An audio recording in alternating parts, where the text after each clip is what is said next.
Hello and welcome to साकार academy.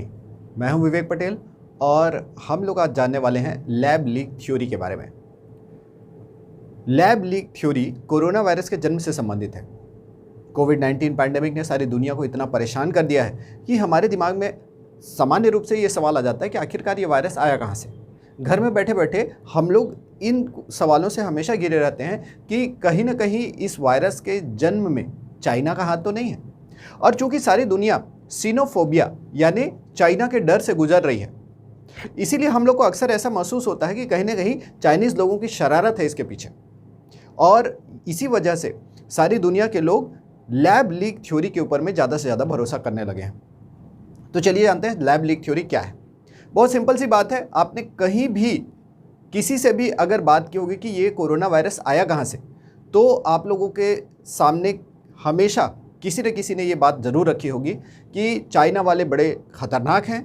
इन्होंने अपने लैब में एक बायो वेपन के तौर पे, एक जैविक हथियार के तौर पे कोरोना वायरस को विकसित किया था और इन्होंने जानबूझ करके कोरोना वायरस को फैलाया है ताकि सारी दुनिया के लोग प्रभावित हो जाएं। और इस तरह से दुनिया जब खतरे में होगी तो चाइना के लोग जो हैं बहुत ही सशक्त बन के उभरेंगे और इस खतरे के बाद सारी दुनिया पे चाइना का राज हो जाएगा। दोस्तों, ये बात कहाँ तक सही है ये कहना बहुत ही मुश्किल है। फिर भी लैब लीक थ्योरी के बारे में सुनना, समझना, उसके बारे में बातें करना समय के साथ और भी ज़्यादा इंटरेस्टिंग होता जा रहा है। दुनिया भर में इसके आधार पर चुनाव जीते गए हैं और इनके आधारों पर जो है अंतर्राष्ट्रीय राजनीति एक तरह से दिशा लेती जा रही है। लैब लीक थ्योरी बिल्कुल वही बात कहती है जो आपने सामान्य रूप से सुना है। लैब लीक थ्योरी को प्रपोज करने वाले लोगों का ये मानना है कि चाइना के लोग, चाइना की सरकार, चाइनीज कम्युनिस्ट पार्टी, चाइना की कम्युनिस्ट पार्टी लगातार जैविक हथियारों का निर्माण कर रही है। जैविक हथियारों के माध्यम से ये अपने देश की शक्ति को ज़्यादा से ज़्यादा बढ़ाना चाहते हैं। ज़रूरत पड़ने पर दूसरे देशों पे जैविक हथियारों का इस्तेमाल करके उनके सुरक्षा करने की अपनी क्षमता को नष्ट करके और दूसरे देशों पर कब्जा करने का दृष्टिकोण इनका है। ये बात चाइना के बारे में गलत भी नहीं लगती क्योंकि चाइना बहुत ही बंद देश है। हम लोग खुद चाइना के बारे में ज़्यादा जानते नहीं हैं। ये लोग सारी दुनिया में इतना ज़्यादा फैले हुए हैं, इनका व्यापार, इनका एक्सपोर्ट इतना ज़्यादा फैला हुआ है कि सारी दुनिया की अर्थव्यवस्था कहीं ना कहीं चीन पे निर्भर होती हुई दिखाई देती है। और हमें डर लगता है कि कहीं चीन की ये बंद प्रणाली, चीन की ये तानाशाही प्रणाली जो है, ये कल के दिन में सारी दुनिया के ऊपर राज करने ना लग जाए। और इसी भावना को कहते हैं सिनोफोबिया या चीन का डर। तो दोस्तों, चीन का डर तो सारी दुनिया में फैला हुआ है। चीन की बढ़ती शक्ति से दुनिया का शक्ति संतुलन प्रभावित हुआ है। हर देश के लोग ये महसूस करते हैं कि उनके घर में चीनी सामान घुस गया है और इसकी वजह, और उस पर उनका डिपेंडेंट खत्म नहीं हो रहा है। कहीं ना कहीं ये उनके अंदर असुरक्षा पैदा करता है, डर पैदा करता है। दूसरी तरफ चीन में तानाशाही का होना, चीन में एक बंद व्यवस्था का होना जहाँ पर एक ही पार्टी का शासन है और सरकार के खिलाफ किसी भी तरह की बात कहने पर आपको जेल में डाला जा सकता है। किसी भी तरह का ओपननेस नहीं है, जैसे चाहें वैसे कम्युनिस्ट पार्टी के लोग चाइना में शासन करते हैं। इस वजह से भी हमको चीन का कहीं ना कहीं डर रहता है। तीसरी बात है, चीन के अंदर में कोरोना वायरस की शुरुआत हुई वुहान के क्षेत्र से और वुहान से ये सारी दुनिया में फैला। तो हमारे दिमाग में सवाल आता है कि चीन के अंदर से जब शुरुआत हुई तो किस व्यक्ति को सबसे पहले कोरोना हुआ? Who is patient zero? Patient zero अगर हमको मिल जाता, शुरुआती व्यक्ति अगर हमको मिल जाता, तो हमको ये पता चल जाता कि ये वायरस का जो है ओरिजिन कहाँ से हुआ है, किस तरह से ये मनुष्य शरीर में आया है और किस तरह के म्यूटेशन या बदलाव की वजह से इस वायरस का निर्माण हुआ है। हम लोग जानते हैं वायरस लगातार बदलते रहते हैं, म्यूटेट होते रहते हैं और कहीं ना कहीं किसी न किसी स्रोत से आया है। अगर हमको ओरिजिनल वायरस मिल जाता है तो हम उसके म्यूटेशन पैटर्न या बदलाव के तरीकों को समझ सकते और बेहतर से बेहतर वैक्सीन और दवाइयाँ हम लोग बना सकते थे। लेकिन चीन ने इस तरह की किसी भी जानकारी किसी भी दूसरे देश के या किसी भी अंतर्राष्ट्रीय संस्था के प्रतिनिधियों को देने से साफ मना कर दिया। WHO, वर्ल्ड हेल्थ ऑर्गेनाइजेशन ने जब चाइना के अंदर में इन्वेस्टिगेशन करने का प्रयास किया, इन्होंने 4 बार यहाँ पर अपनी टीम भेजी, लेकिन हर बार चीन ने इनको खाली हाथ लौटा दिया और थोड़ा बहुत जो इन्वेस्टिगेशन करने दिया उसमें भी WHO के टीम ने हर बार ये रिपोर्ट में लिखा कि चाइना ने उन्हें पर्याप्त सुविधाएं नहीं दी, जिसकी वजह से वो बीमारी की शुरुआत, वायरस की जड़ तक नहीं पहुँच पाए हैं और अभी भी जाँच जारी है। तो चीन के इस बेअदबी की वजह से, इनके गड़बड़ियों की वजह से जो है दुनिया अभी भी कोरोना वायरस के उद्भव से संबंधित जानकारियों से अनजान है। इसके बारे में ढेर सारी थ्योरीज हैं और लोग कहीं ना कहीं चाइना को इसका जिम्मेदार मान रहे हैं। तो क्या वजह है कि लैब लीक थ्योरी जो है वो इतनी पावरफुल है, और क्यों हम लोग का चाइना का डर जो है वो लैब लीक थ्योरी को गांव-गांव और घर-घर में फेमस करने के लिए प्रेरित कर रहा है? तो देखिए दोस्तों, लैब लीक थ्योरी के पीछे जो विचार है वो ये है कि सन 2004 में national institute of virology Beijing, यहां पर एक आउटब्रेक हुआ था। National institute of virology Beijing में जो है इनका सबसे श्रेष्ठ वायरस के अध्ययन का केंद्र है। तो national institute of virology Beijing में एक दुर्घटना हुई और निमोनिया से कई वैज्ञानिकों की मौत हो गई। अब इस निमोनिया को जब सामान्य तरीके से ट्रीट करने की कोशिश की गई तो इसको ट्रीट नहीं किया जा सका, और अभी भी ये बीमारी रहस्यमय बीमारी की कैटेगरी में आती है। इसके बाद हम लोगों ने ये देखा कि वुहान इंस्टीट्यूट ऑफ वायरोलॉजी 2013 में, Wuhan institute of virology, Wuhan China, यहीं से हमारा वायरस शुरू है। वुहान इंस्टीट्यूट ऑफ वायरोलॉजी जो इनका रिसर्च फैसिलिटी है, यहां पर भी कोरोना वायरस के ऊपर में अध्ययन जारी था।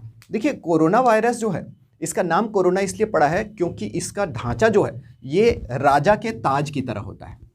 ठीक है, ये कुछ कुछ ऐसे टाइप का होता है, राजा के ताज की तरह इसका ढांचा होने की वजह से, क्राउन के जैसा इसका स्ट्रक्चर होने की वजह से इसको हम लोग कोरोना वायरस कहते हैं। इट लुक्स लाइक क्राउन, या ताज की तरह ये दिखता है, इसीलिए इसका नाम कोरोना रखा गया है। कोरोना वायरस का प्रकोप जो है आपका 1996 में सबसे पहले हांगकांग और चाइना के क्षेत्र में हुआ था, और उसके बाद से ही अनेक रूपों में हर साल कोरोना वायरस जो है यहाँ फैलता रहा है। लेकिन कोरोना वायरस का जो लेटेस्ट फॉर्म है जिसको हम लोग SARS-CoV-2 कहते हैं, ठीक है, और उससे पहले का फॉर्म जिससे कि कोविड-19 फैला है, तो ये जो वायरस है ये कोरोना वायरसों की श्रृंखला में लेटेस्ट वायरस है। कोरोना वायरस लगातार म्यूटेट होते रहते हैं। ठीक है, 2004, 2006, 2008 हर साल हर 1 या 2 सालों में आपको कोरोना वायरस इस क्षेत्र में फैलता हुआ दिखाई देगा। तो national institute of virology Beijing और वुहान इंस्टीट्यूट ऑफ वायरोलॉजी यहाँ पे लगातार कोरोना वायरस पे रिसर्च चलते रहे हैं। अगेन 2013 में कुछ खनिज श्रमिकों को, या आपका खदान में काम करने वाले श्रमिकों को कुछ खास तरह की निमोनिया बीमारी हुई, और उनके जो सैंपल्स थे, स्वाब सैंपल्स, वो वुहान इंस्टीट्यूट ऑफ वायरोलॉजी में लाए गए और यहाँ पर जो है इसके ऊपर अध्ययन हुआ। और इस ड्यूरेशन में भी SARS-CoV-2 से मिलता हुआ वायरस जो है उसके ऊपर यहाँ पे अध्ययन लगातार जारी था। कुछ लोगों का ये मानना है, ठीक है, यहाँ तक तो हमारे पास फैक्ट्स हैं कि 2013 में वुहान इंस्टीट्यूट ऑफ टेक्नोलॉजी में, यहाँ वुहान इंस्टीट्यूट ऑफ वायरोलॉजी में अध्ययन चल रहा था, लेकिन उसके बाद वुहान इंस्टीट्यूट ऑफ वायरोलॉजी के कुछ डॉक्टर्स बीमार पड़े और इस अध्ययन को जो है टॉप सीक्रेट घोषित कर दिया गया। चाइना ने इसकी जानकारी किसी के साथ शेयर नहीं की। ठीक है, अब यहां से स्पेक्यूलेशन शुरू होता है, यहां से अफवाहें शुरू होती हैं। अफवाह ऐसे शुरू हुई, एक अफवाह का कहना यह है कि वुहान इंस्टीट्यूट ऑफ वायरोलॉजी के वैज्ञानिकों को यह कहा गया कि कोरोना वायरस को एक हथियार के रूप में निर्मित करना है। इसको हथियार के रूप में बनाने के लिए बहुत ज़रूरी था कि वायरस जो है वो ह्यूमन कॉन्टैक्ट से फैले, और अगर हवा से फैल सकता है तो वो सबसे फास्ट है।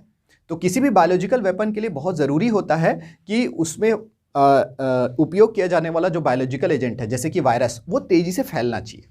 ठीक है, अगर ह्यूमन टू ह्यूमन कॉन्टैक्ट से, छींक से, खांसी से अगर फैल सकता है तो वो सबसे फास्ट फैलने वाला वायरस होगा। ठीक है, तो कोई भी एक बीमार व्यक्ति किसी दूसरे कॉन्टैक्ट में आकर बीमारी फैल जाएगा। तो इसीलिए जो है ये फैलने की क्षमता को देखा जाता है। दूसरा जो चीज़ है वो देखा जाता है बायो वेपन में, बायोलॉजिकल एजेंट जो है जैसे कि वायरस, बैक्टीरिया, वो स्टेबल हो, मतलब इस एनवायरनमेंट में जिंदा रह सके, हवा में, पानी में, मनुष्य के अंदर, मनुष्य के बाहर जिंदा रह सके, स्टेबिलिटी। और तीसरा होता है आपका डिलीवरी एजेंट, यानी कि उसको पानी में मिला करके, हवा में, या किस तरह से मनुष्य के शरीर में पहुंचाया जाए। ठीक है, क्योंकि सामान्य रूप से आप वायरस डिजाइन तो कर सकते हैं लेकिन उसको आगे नहीं बढ़ा सकते जब तक आपके पास मीडियम ना हो। ठीक है, और उसके बाद आता है आपका डिलीवरी सिस्टम, किस हथियार के माध्यम से आप जो है उस बायोलॉजिकल एजेंट को हवा में छोड़ेंगे। बहुत सारे तरीके हो सकते हैं, आप मिसाइल से छोड़ सकते हैं, हाथ से फेंक सकते हैं, किसी व्यक्ति को इन्फेक्ट करके छोड़ सकते हैं, वो भी आपका बायोलॉजिकल डिलीवरी सिस्टम का काम करेगा। तो इस तरह से ये कहा गया कि वुहान इंस्टीट्यूट ऑफ वायरोलॉजी और नेशनल इंस्टीट्यूट ऑफ वायरोलॉजी के लोगों को पहले से ही कोरोना वायरस के बारे में पता था। ये कोरोना वायरस को स्टेबलाइज करके ज़्यादा इन्फेक्शियस बना करके बायोलॉजिकल वेपन के रूप में डिज़ाइन करना चाहते थे। गलती से आपका लैब में ये चीज़ लीक हो गई, कुछ डॉक्टर्स और साइंटिस्ट बीमार पड़ गए जिनको वुहान मेडिकल सेंटर में भर्ती कराया गया। सरकार ने, चाइना की सरकार ने एकदम तानाशाही तरीके से सारी सूचनाओं को दबा दिया, क्योंकि वहाँ पे सूचनाओं का कोई फ्रीडम नहीं है, वहाँ पे कोई आज़ादी नहीं है। और जब ये बीमारी तेज़ी से फैलने लगी तो चीन की सरकार ने इस घटना को दबाने का प्रयास किया। अब हम लोग आते हैं कि चीन का रिएक्शन क्या था। तो नवंबर में जब इनके यहाँ कोरोना वायरस के केसेस देखने को मिले, तब चीन का रिएक्शन ये था कि यहाँ पे कुछ नहीं हुआ है। देखिए चीन का स्ट्रक्चर कैसे काम करता है। चीन में शक्ति का ढांचा ऐसे काम करता है कि आप अगर प्रांतीय सरकार के मुखिया हैं, आप किसी मेडिकल सेंटर के प्रमुख हैं, या आप प्रांत के गवर्नर हैं, ठीक है, और अगर आप ये बताते हैं कि आपके प्रांत में चीज़ें अच्छी नहीं चल रही हैं, या आप एक चीफ डॉक्टर हैं, मेडिकल सुपरिटेंडेंट है, आप बताते हैं आपके हॉस्पिटल में अजीब सी बीमारी आ रही है, तो सरकार इसके लिए आपको जिम्मेदार ठहराती है। तो केंद्र सरकार जो है वो गवर्नर को और मेडिकल सेंटर के डॉक्टर्स को, एडमिनिस्ट्रेटर्स को इसके लिए जिम्मेदार ठहराती, और चाइनीज नियमों के अनुसार उनको या तो जेल में डाल दिया जाता या तो उनको गोली मार दी जाती। तो अपने करियर की सुरक्षा के लिए इन लोगों ने क्या किया, घटना को दबाया।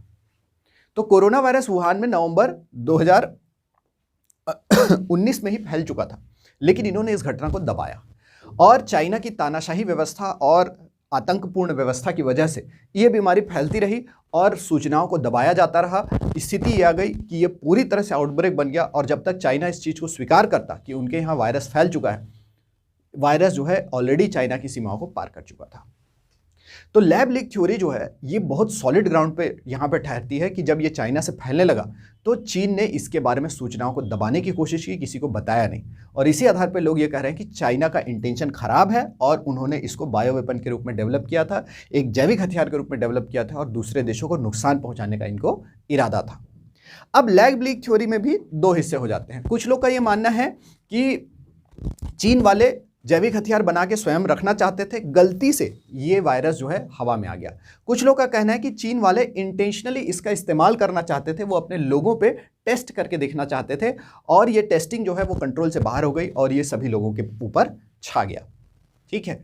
तीसरा ये जो थ्योरी है, जो कि एक्चुअल थ्योरी नहीं है, जो कि पूरी तरह से स्पेक्यूलेशन है, जिसमें ये कहा गया कि चीन दुनिया पर राज करना चाहता है, इसीलिए उन्होंने जानबूझ के वायरस छोड़ा, कुछ अपने लोगों को भी इन्फेक्ट किया ताकि ऐसा ना लगे कि वो लोग गिल्टी नहीं है। वो लोग अगर पूरी तरह से स्वस्थ रहते और दूसरे देशों में वायरस फैलता तो लोग आपका जो है चीन को जिम्मेदार ठहराते, और फाइनली चीन जो है वो उसी तरह से बेइज्जत हो जाता जैसा कि आज किया जा रहा है।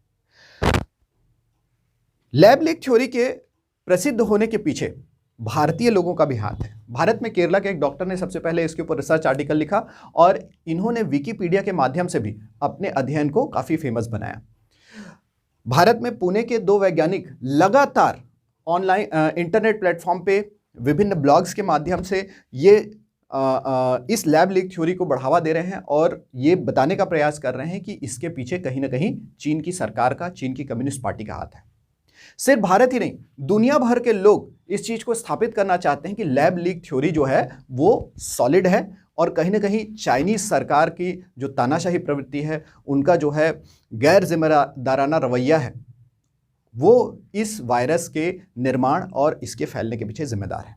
अमेरिका में राष्ट्रपति चुनाव हुए तो चुनाव के में दोनों पक्षों के लोगों ने, ठीक है, रिपब्लिकन और डेमोक्रेटिक दोनों पार्टी के कैंडिडेट्स ने लगातार इस चीज़ को हवा दी कि लैब लीक थ्योरी सही है, चाइनीज लोगों ने एक जैविक हथियार के रूप में ही कोरोना वायरस को बनाया है। अब देखिए, जब चाइना ने इसका मुकाबला किया तो उन्होंने अपने तरफ से कुछ तर्क रखे। इन्होंने कहा कि अगर हमें जैविक हथियार बनाना होता तो हम इसको लड़ाई के लिए सुरक्षित रखते, ताकि किसी दुनिया के किसी भी देश को पता नहीं चलता, ठीक है, और जब इमरजेंसी होती तब हम इसका इस्तेमाल करते तो कोई इससे बच ही नहीं पाता। दूसरा, चाइनीज लोग का यह भी कहना है कि हमारा देश में ही किसी भी वायरस को छोड़ देना ये कहाँ का समझदारी है, और चाइना के लोग भी इससे प्रभावित हुए। लेकिन चाइना ने जिस तरह से WHO के साथ में कोऑपरेशन नहीं किया, जिस तरह से उन्होंने कोरोना वायरस के इन्वेस्टिगेशन को रोकने का प्रयास किया, उससे ये लगता है कि चाइना के लोग दोषी हैं। सूचनाओं को छुपाना, लोगों को इसके बारे में जानकारी न देना, कहीं ना कहीं चाइना को जो है कटघरे में खड़ा करता है। और जिस तरह से अपने पड़ोसी देशों के साथ इन्होंने बुरा व्यवहार किया है, जिस तरह से दक्षिण चीन सागर में कब्जा करने का इन्होंने प्रयास किया है, जिस तरह से अपनी नौसेना के माध्यम से दूसरे देशों को धौंस दिखाना शुरू किया है, इस वजह से सारी दुनिया कहीं ना कहीं चाइना के बढ़ते प्रभाव को लेकर के बहुत ही ज़्यादा असुरक्षित महसूस कर रही है। चाइना ने एक रिस्पॉन्सिबल पावर की तरह बिल्कुल व्यवहार नहीं किया है। उन्होंने दूसरे देशों में जानबूझ करके हस्तक्षेप करने का प्रयास किया है। और हम जानते हैं कि चाइना जो है वहाँ पर सस्ता उत्पादन इतना ज़्यादा है कि सारी दुनिया अपने मैन्युफैक्चरिंग के लिए, उत्पादन के लिए चाइना पे निर्भर है। ये कहीं ना कहीं हमारे मन में ये भाव भरता है कि ना तो चीन पे हम भरोसा कर सकते हैं, दूसरी तरफ हम चीन के ऊपर बहुत ज़्यादा डिपेंडेंट हैं। तो आज नहीं तो कल हमको जो है चीन के दबदबे का सामना करना पड़ेगा। चुपके चुपके ही चीन हमारे घर में घुस गया है। ये बात जो है लोगों को बहुत ज़्यादा परेशान कर रही है। दुनिया में लगभग हर देश में ये तर्क कि चाइना ने जानबूझ करके कोरोना वायरस का निर्माण किया और लोगों को प्रभावित किया है, ये तर्क दुनिया में लगभग मान्य होता जा रहा है। लेकिन वहीं हमें ये ध्यान में रखना पड़ेगा कि हम लोग किसी एक विचार के इतने शिकार ना हो जाएं कि बिना किसी तथ्य के उस पर भरोसा करने लगें। तो कोरोना वायरस के जन्म से संबंधित और भी सिद्धांत हमारे प्रचलित हैं, जिसमें एक सिद्धांत है आपका स्पिल ओवर का सिद्धांत। स्पिल ओवर का सिद्धांत ये कहता है कि कोई भी वायरस बहुत लंबे समय तक दूसरे जंतुओं में घूमता रहता है और धीरे से कुछ म्यूटेशन के साथ वो जानवरों से मनुष्य के अंदर में आ जाता है। ठीक है, तो जूनोटिक डिजीजेस यानी कि जानवरों से पैदा होने वाली बीमारियों, जानवरों में होने वाली बीमारियां जो हैं वो जब मनुष्य के शरीर में आ जाती हैं तो उनको जूनोटिक डिजीजेस कहा जाता है। तो जानवरों में कोरोना वायरस घूम रहा था, अचानक इसने जंप किया और हम लोग बीमार पड़ने लगे। एक और सिद्धांत है जो ये कहता है कि पुराने जो कोरोना वायरस थे उन्हीं में थोड़ा बहुत म्यूटेशन आया और उस म्यूटेशन की वजह से जो है वो हमारे शरीर में ज़्यादा प्रभावी रूप से आ गया। मतलब कोरोना वायरस हवा में घूम रहा था, अलग अलग शरीरों को प्रभावित कर रहा था, धीरे से उसमें म्यूटेशन हुआ और वो SARS-CoV-2 बन गया। ठीक है, तो ये वाला सिद्धांत भी काफ़ी वैज्ञानिक सिद्धांत है। इसमें एक वायरस के एक वेरिएंट का जो है पता लगाया गया है जिसका नाम है RATG13। RATG13 जो है ये कोरोना वायरस से बहुत ज़्यादा मिलता है और साथ ही साथ आपका पुराने कोरोना वायरसेस जो हैं उनसे भी काफ़ी मिलता है। तो अभी SARS-CoV-2 और पुराने कोरोना वायरस के बीच में RATG13 एक ब्रिज का काम कर रहा है। ऐसा लगता है कि वो पुराने कोरोना वायरस से RATG13 बना, RATG13 से SARS-CoV-2 वायरस बना, जो कि अभी दुनिया में जो है सेकेंड वेव और थर्ड वेव के लिए जिम्मेदार बनता जा रहा है। कुछ लोगों का ये मानना है कि ये एक्चुअल में चमगादड़ से पैदा हुआ है। खदानों में जो चमगादड़ रहते थे उसी में सबसे पहले कोरोना वायरस के आपके जो है अवशेष पाए गए हैं, तो जाहिर सी बात है चमगादड़ से मनुष्य में आया है। कुछ लोग का मानना है कि ये पेंगोलिन से मनुष्य में आया है। पेंगोलिन एक छोटा सा जीव होता है, शल्क वाला होता है और ये मैमल है, स्तनपायी प्राणी है। इसके शरीर से जो है आपका कोरोना वायरस हमारे शरीर में आया। कुछ लोग का मानना है कि ये एक दुर्घटना है, दुर्घटना की वजह से जो है ये वायरस जो है वो म्यूटेशन हासिल करके मनुष्य के शरीर में प्रवेश कर गया है। अभी देखिए, थ्योरीज कोई भी हो, सबसे इंपॉर्टेंट चीज़ है कि हम किस थ्योरी को स्वीकार करने के लिए तैयार हैं। तो अगर चीन बहुत ही भरोसेमंद तरीके से इस बीमारी की शुरुआत के इन्वेस्टिगेशन करने में मदद करता है, वर्ल्ड हेल्थ ऑर्गेनाइजेशन को, दूसरे देशों को, हम अपने यहाँ खुले द्वार की नीति अपनाता है, तो हमें इस बीमारी के ओरिजिन को समझने का मौका मिलेगा और इस तरह की आने वाली भविष्य की बीमारियों से निपटने की रणनीति हम लोग बना सकेंगे। ठीक है, तो लैब लीक थ्योरी चीन की गलत नीतियों की वजह से ही आगे बढ़ा है और चीन की खुली नीतियों की वजह से, ट्रांसपेरेंसी की वजह से, पारदर्शिता की वजह से ये समाप्त भी हो सकता है। ठीक है, तो यहाँ पर हमें अपनी भावनाओं पे कम और तथ्यों पे ज़्यादा ध्यान देना चाहिए। और अब गेंद चीन के पाले में है। हाल ही में ब्रिक्स समिट हुआ है 9 सितंबर को। इसमें हमारे प्रधानमंत्री ने इस बात के ऊपर बहुत जोर दिया कि चीन जो है कोरोना वायरस के उद्भव से संबंधित जांच कार्य में सहयोग करे और लोगों को भरोसा दिलाए कि कोरोना वायरस जैसे किसी भी संक्रमण की स्थिति में चीन जो है वो पूरी पारदर्शिता के साथ दुनिया भर के लोगों के साथ मिलकर के काम करने के लिए तैयार रहेगा, ना कि अड़ियल रवैया अपनाएगा। इसी के साथ धन्यवाद।